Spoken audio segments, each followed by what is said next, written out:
Is Russia resorting to a desperate new tactic to take Vovchansk? And is it paying any dividends at all for them? I'm Paul, U.S. Army combat veteran. Let's talk about it. Okay, so this I thought was really interesting. This is reporting from ISW, right? That note that per my last video, in the past 24 hours, the pace of Russian offensive activity in Kharkiv has slowed considerably. This is coming not just from Ukrainian's military directorate, but also from Ukrainian commanders themselves, who have said that the Russians have slowed their offensive pace. But what's more interesting is the fact they've also pivoted their tactics. Now, we talked earlier on this channel about how the Russian assault in Kharkiv is very light on armor and very heavy on light infantry with drone support. But it seems like even the large comparatively platoon-sized groupings are still not really working out great for Russia. And so they've started relying on even smaller assault groups, no more than 5 people. That's a fire team in the United States military. Don't at me, I know. Because different MOSs and different unit structures have different things that constitute a fire team. But 5 people is like a fire team sized element. And these tiny groups will try to penetrate positions, then join up with one another to form a larger strike group. And again, drone footage supposedly from Vovchansk shows Russian light mobile infantry operating within the settlement in small, what they say are squad-sized assault groups consistent with these reports. Now, these smaller groups, however, they point out, may be contributing to higher Russian losses. And it's true, the Ukrainian military, who always kind of goes high on the numbers, is reported that about almost 1,500 Russians have been KIA in the last 24 hours. And that would explain it, right? Because think about it. You're a 5-person element. What sized enemy force can you encounter and beat? Basically, you can beat a lone soldier. That's it. But if you encounter even 3 soldiers in a prepared position, there's no chance this 5-person Russian fire team is going to be able to take them. Combine that with Ukrainian drones who are always overhead, removing the element of surprise, one of the only things that small units can rely on.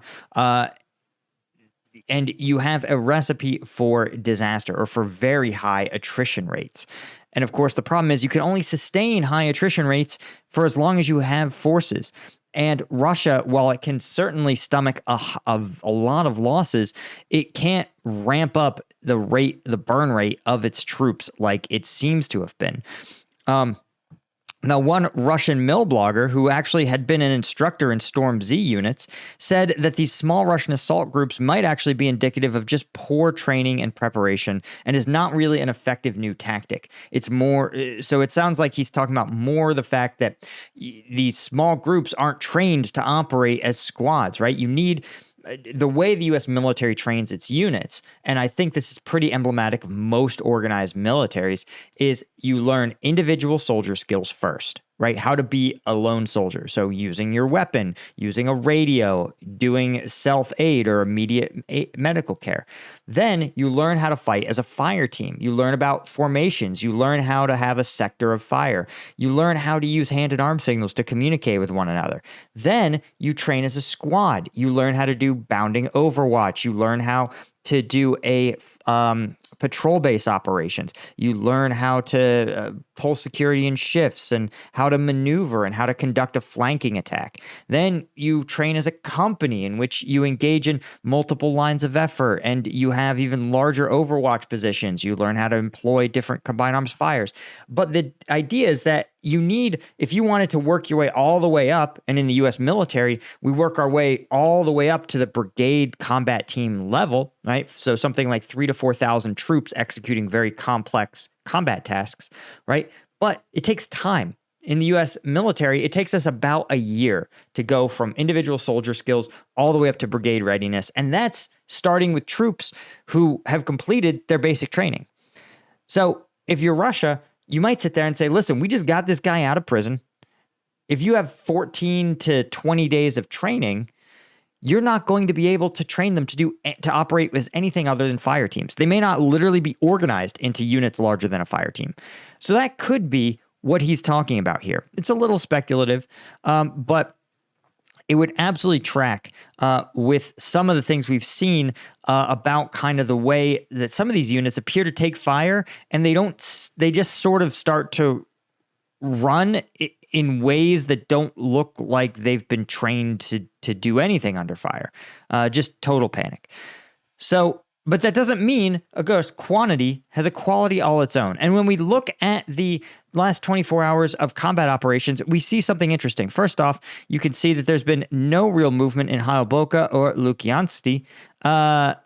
But when you look over here near Vovchansk, you can see that Russian forces have purportedly expanded their area of control to include half of this airfield here and some buildings in northern Vovchansk. And so while Ukrainian lines have actually remained relatively stable, right?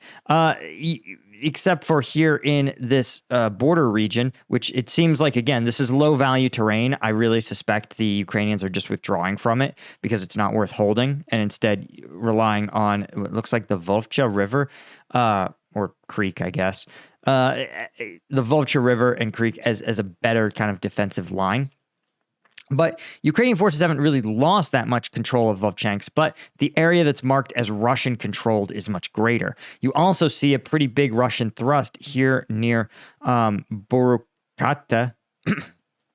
Again, you're likely seeing a reflection of kind of what was a contested zone as a Russian-controlled zone as Ukrainian forces likely pull back across the Donetsk. So this mass tactic is producing some effects, right? But is this a large-scale, stunning breakthrough that's going to cause tremendous issues for?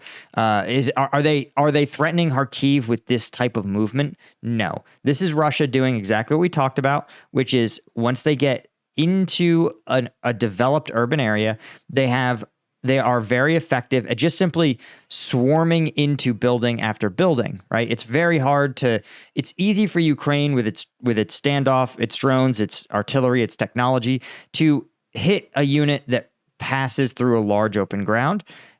Much harder for them to detect and hit soldiers as they pass from one building to another, right? Zipping across a roadway, for example. But you can see here that this update really doesn't. It brings the deep state map into line with what we saw 24 hours ago in the UA map, which you see has a smaller contested zone, but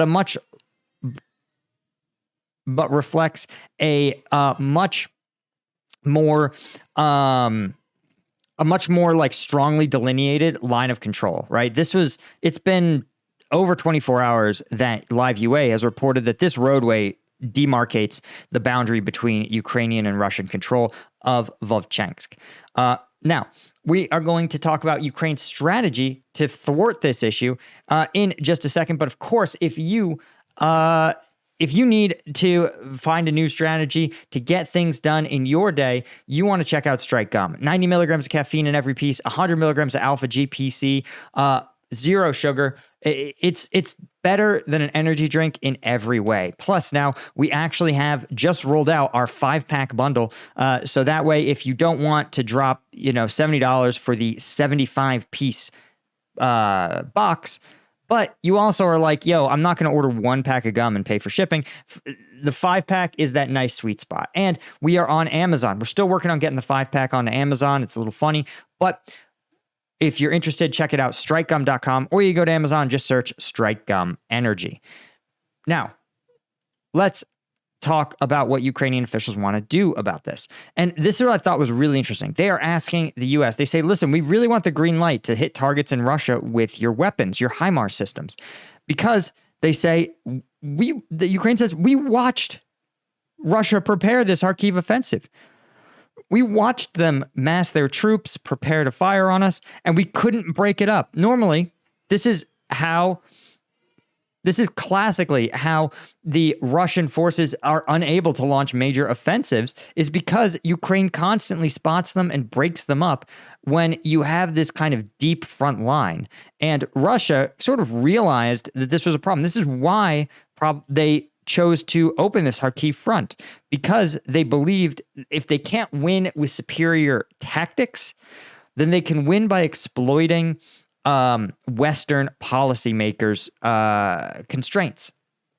And don't get me wrong, this is only going to work for a couple of kilometers, but they were able to sit there and exploit the Western policy that says that they can't use Western weapons in Russian sovereign territory to basically prepare a large attack right across the border and then push across it. We talked about this before. All this is confirming the analysis that I did several days ago. And again, what I think the U.S. could do and did do, for example, in Afghanistan, right? They had a policy that said, listen, within a certain of the Pakistan border, the U.S. forces are authorized to attack. They're authorized to at least have weapons land inside that. U.S. troops can't enter Pakistan, but their fear, the U.S. military's fear, was exactly a situation like this, right? Where the Taliban would sit 10 meters inside of Pakistan and make themselves basically invulnerable to U.S. weapons as they shot and engaged U.S. troops. Right? That sort of constraint is just something that the U.S. does not operate under. And to be clear, U.S. troops anywhere in the world, the U.S. has said, you always have the right of self-defense. Always, always, always. It's never couched. A U.S. soldier never needs permission to engage an enemy that's engaged them first. But the fact that countries can exploit these administrative boundaries is itself a problem. And the U.S. military, again, can easily, or the Biden administration, could easily sit there and go, hey, you're right. Russia is clearly exploiting this policy. We are authorizing you temporarily, right, to, you can engage targets within 12 kilometers of the Russian border, right, or anything inside of Belgorod. And as long as they're military targets, you can't target civilian infrastructure, right? Something like that they say, listen, here's the tools you need. Russia is clearly exploiting this system. What we saw as an important de-escalation line, Russia is turning into something to exploit, and the U.S. can create conditions to exploit it right back. This is not escalatory. This is simply meeting an escalation that Russia has chosen by opening up a whole other front in the war. So, exactly what it said. Saw their military sitting 1 or 2 kilometers from the border inside Russia, and there was nothing we could do about it. There isn't nothing, but with only Soviet weapons, of which the Ukrainians have very little, there wasn't really much they could do. So, that is all I had, guys. Of course, be sure to like the video, hit subscribe. If you want some of the combat footage, it's over on combatvetnews.com for members. Thanks to all the members, and I will see you guys in the next one. Cheers.